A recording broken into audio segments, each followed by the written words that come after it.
অবশেষে লাগাতার ধর্ণা বিক্ষোভের পর জয়ের মুখ দেখতে পাচ্ছেন উত্তর দমদম পৌরসভার অস্থায়ী ও চুক্তিভিত্তিক গ্রুপ সি ও ডি কর্মীরা। দীর্ঘদিনের বকেয়া বেতন ও বেতন বৃদ্ধির দাবিতে গত 4 দিন যাবৎ অস্থায়ী কর্মীরা বিরাটিতে পৌরসভার সামনে অবস্থান বিক্ষোভ করছিলেন। এমনকি পৌরসভার গেটে তালা পর্যন্ত ঝুলিয়ে দিয়েছিলেন। তাদের দাবি ছিল পৌরপ্রধান বিধান বিশ্বাসকে আশ্বাস দিতে হবে তাদের বকেয়া দাবি পূরণ করার। শেষমেশ নবনির্বাচিত বিজেপি বিধায়ক সৌরভ শিকদারের হস্তক্ষেপে 25শে মে আন্দোলনে সাময়িকভাবে ইতি পড়ল। এদিন তিনি পৌরপ্রধান বিধান বিশ্বাস সহ অন্যান্য সিআইসি সদস্যদের সাথে নিয়ে বৈঠক করার পর কর্মচারীদের আশ্বাস দেন অবিলম্বে তাদের বকেয়া বেতন মিটিয়ে দেওয়া হবে। তবে স্থায়ীকরণ ও বেতন বৃদ্ধির ব্যাপারে বিধানসভা অধিবেশনের পর মুখ্যমন্ত্রীর সাথে বিষয়টি নিয়ে আলোচনায় সমাধানের পথ খোলা হবে বলে তিনি জানান। ব্যর্থ সরকার এতদিন ধরে চলেছে, আজকে তাদের ভ্রান্ত নীতি, ব্যর্থ নীতির জন্য আজকে এই সমস্যাগুলো হচ্ছে। আগের বিধায়িকা যদি এই বিষয়গুলোর উপর একটু যত্নশীল হতে, মুশকিল হচ্ছে উনি তো থাকতেন না এখানে, তো তাহলে আজকে এই অসুবিধাটা হতো না।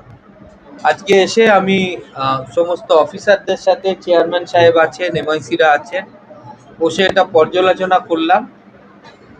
আশা করি পরশু দিনের মধ্যে এই পয়সাটা মিটিয়ে দেওয়া যাবে এবং তার সাথে সাথে আজকে পুরসভা যাতে সুষ্ঠুভাবে চলে তার জন্য কিছু পদক্ষেপ নেওয়া হয়েছে।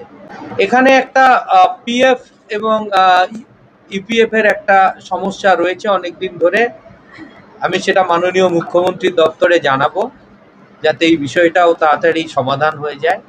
মুখ্যমন্ত্রী নিজে খুব উদ্বিগ্ন যে এত গরমের মধ্যে যে ভাইরা রাস্তায় বসে আন্দোলন করছে তাদের স্বাস্থ্যের প্রতিও নজর রাখতে বলেছেন, তাদের পাশে দাঁড়াতে বলে। 3টে দাবি নিয়ে আলোচনা হয়েছে এবং 3টে দাবি তাদের কোনো অন্যায্য দাবি নয়, ন্যায্য দাবি, কিন্তু যা সরকারি নিয়ম মেনে যেভাবে সেটাকে ইমপ্লিমেন্ট করার সেটা করা।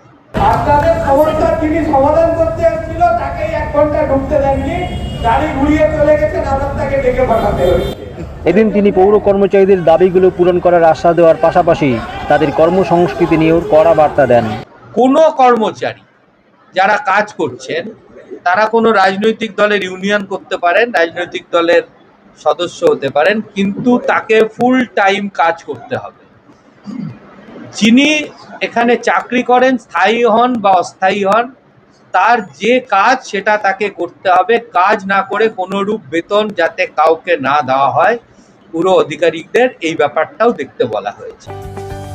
PM Star 24-এ পিন্টু মাইতির রিপোর্ট, বিরাটি।